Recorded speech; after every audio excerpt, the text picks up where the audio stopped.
I was always the person who was 5 or 10 minutes late to everything. Ask my family. They would be like, Becca, where are you? Where are you at?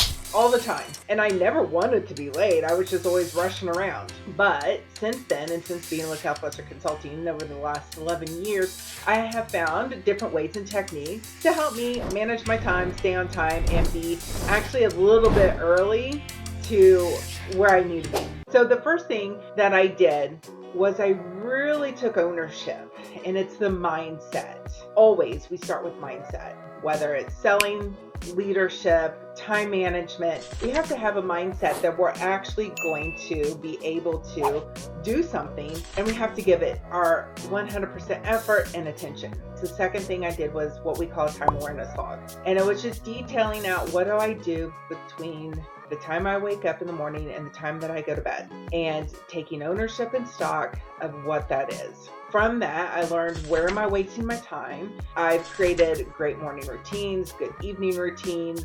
The morning routines and the evening routines have changed with Dad coming on board.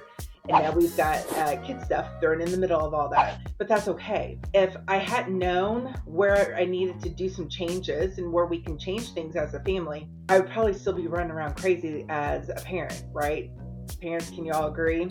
The next big thing is just delegating. And I talk a lot about delegating, whether it's delegating, picking up groceries instead of going to the grocery store, spending 2 or 3 hours from driving to picking them up. Can you do a grocery service delivery? Can you have a teenager mow grass if your husband doesn't have time to do it?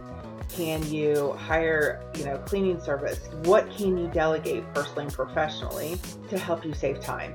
And again, I've got some videos that I've shared personally that have literally saved me almost 80 hours a month. Yeah, 80 hours. You heard that right.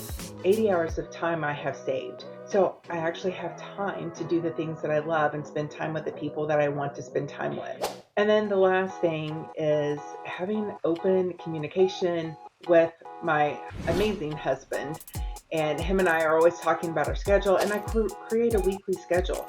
So I know exactly what I'm doing from the time I wake up until the time I go to bed. I know exactly what I need to be doing, where we need to be going. And Michael always knows if I am out of town or at a workshop or at a training. And then when is our date night?